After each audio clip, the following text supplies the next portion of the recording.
muscle one. But eventually we started to twist him and push around and, you know, try to get a few more of those alien features, some of that stuff that really, you know, sets you off and makes you really uncomfortable. So we got rid of the head, you know, gave him the big sort of hood tube over his face, and just gave him some of that anatomy that just makes you a little unsettling. But the one thing we knew we ended up having to keep was especially the musculature. Something that seems very much like he's been skinned, and that he's not cozy at all. He's not enjoying his life. The Geth in particular were great to design. It was fun to design, but after the end of it, none of us wanted to see them again. Here I've just got a Geth Trooper that I'm working on. We're just basically setting up some level of detail meshes. You can also notice in here the green and blue is the character rig that the animators will use to pose the character. This guy is approximately 5 million polygons, and so there's a lot of surface detail, and you can see all the wrinkles and folds and anatomical elements and all the intricacies behind the modeling there that gets brought into the game and gives the models the great surface treatment, the weight of the light, how it plays over the surface. In previous generations, we were looking at poly counts of maybe 1,000, 2,000 polygons for the heads. So there's a tremendous difference between what the Xbox 360 is capable of compared to the previous generation. One of the guys that actually wrote the story is our music map maker. Okay, so along with the levels and what's going on in the levels, we have a music map that will define you know, changes in music as the story changes. Certain story moments are going to have very critical music that you'll only hear in that point in the story. And then other times we'll take you know, the general level music that you typically hear while you're just exploring the world. That will be, it's going to be extended in a way that the music will sound different even if you decide to come back. The music will sound familiar, but it'll be different. Back in the days before we had all this digital technology, the guys only had tape. You know, and they had tape decks, and the only thing they could really do is a little bit of pitch here and there, manipulate the tape deck, slow it down, speed it up, and so they had to be really creative in how they actually recorded those sounds. So a lot of the things that somebody like Ben Burtt would do is he would go out in the field. I'm sure everybody's seen the videos of him tapping the tension wires to make the laser zap sounds, and the one thing that I found the most fascinating, the way that he got a lot of the ship sounds was he went to the Los Angeles freeway, pointed a vacuum cleaner tube at the freeway, stuck his mic in the vacuum cleaner tube, and then all of a sudden the sound got really focused, and it had this pitch to it because much like a flute, a vacuum cleaner tube, you know, the pitch is defined by the length of the tube. So he was trying different pitches till he got the sound he wanted. And then once it's on tape, he could manipulate it and speed it up, slow it down, and that's how he got a lot of the ship sounds, just by getting freeway noises modified at the source. And so that's the type of thing we're trying to do, is go out and record our ambiences, but modify them at the source, so that when we're not doing a lot of digital post-processing, a lot of times it's all about happy accidents. You know, you in your mind you'll say, okay, well, I think the sound will come out like this, but until you try it, and it's like, wait a second, that's really neat, that's really unusual, that sound there, and then you can manipulate a little bit digitally and get it into the game. One thing that we found is that in the national parks, there's some, I don't know if people, if they have them everywhere, but I know in our national parks in Alberta, we have bear-proof garbage cans. Okay, so what they are is these garbage cans, the lid lifts up, and you know, it's got a hinge on it, and then there's a little latch that locks so that bears can't get in and steal the garbage. And so those are everywhere in our national parks. And basically, but those garbage cans are quite big, and they've got these big, rackety, you know, rusty hinges because they're outside all the time. And so we found this one that we were just goofing around, stuck microphones in it. We're, you know, lifting the lid, and it's making all these groaning and moaning noises. And then after we you know, we're just like, oh, whatever, it sounds okay. And then we bring it back.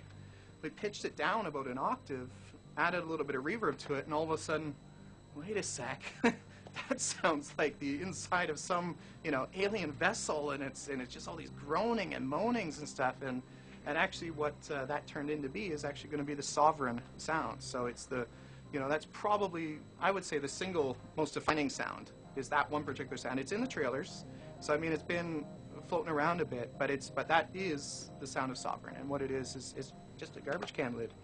There we go. So we got the before and after. So basically, the before was just, well, it's just this. It's, you know, a garbage can lid being manipulated.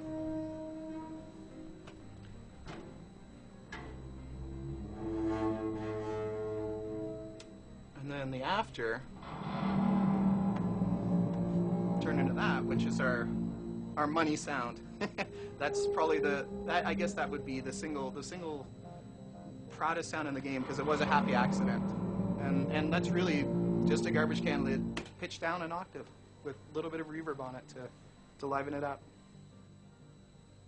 We really kind of have three portions to the design department. There's the writers who do all the story. There's the cinematic designers, which mostly make our dialogues and some of our cutscenes very, very cinematic. They're responsible for making that look. And then everything else, all collection together, is what the tech designers do. We take all the resources from every other department, and we script all the combats and script everything together. We do most of our work in Kismet, which is a visual scripting language. Sometimes it can get kind of crazy, a little complex. Like, for example, this is the innards of this action station I'm talking about, which is kind of where the intelligence is for what kind of twitches. You know, there's a lot of logic flowing through all these and saying what twitches the guy might do when he's in this station. We have three different classes three different types of combat classes that all deploy different powers and abilities. And it's how all that stuff comes together into a combination that we're hoping really creates a lot of really cool, fun gameplay for the player. The animators, they have mocap for all of their scenes, and they tend to spend a lot of time on the very key scenes that take a lot of work.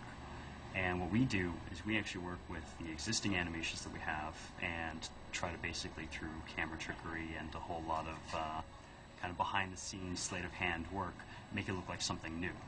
One of the things we tried really hard to do in Mass Effect is to allow our designers and our artists to be able to create the kind of NPCs that they want to, simply with a few sliders and a few presses of the button. For example, just one slider to control the skin tone. We can tint the color of the bone. Basically, we've got a lot of different things we can do.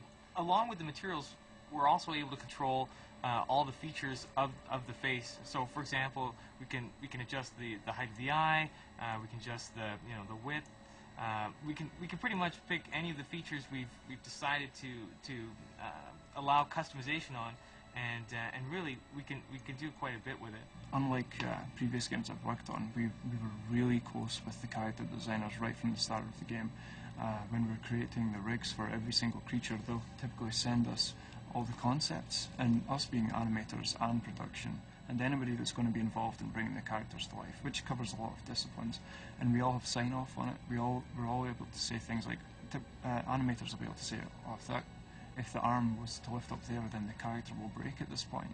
So we're able to catch all that as they're making the concepts, and then they'll move on to the next stage where they'll actually create a low-res model, and then we can actually stick that in the game and start playing around with it and try and iron out all the flaws with it before they go into doing the high detail meshes.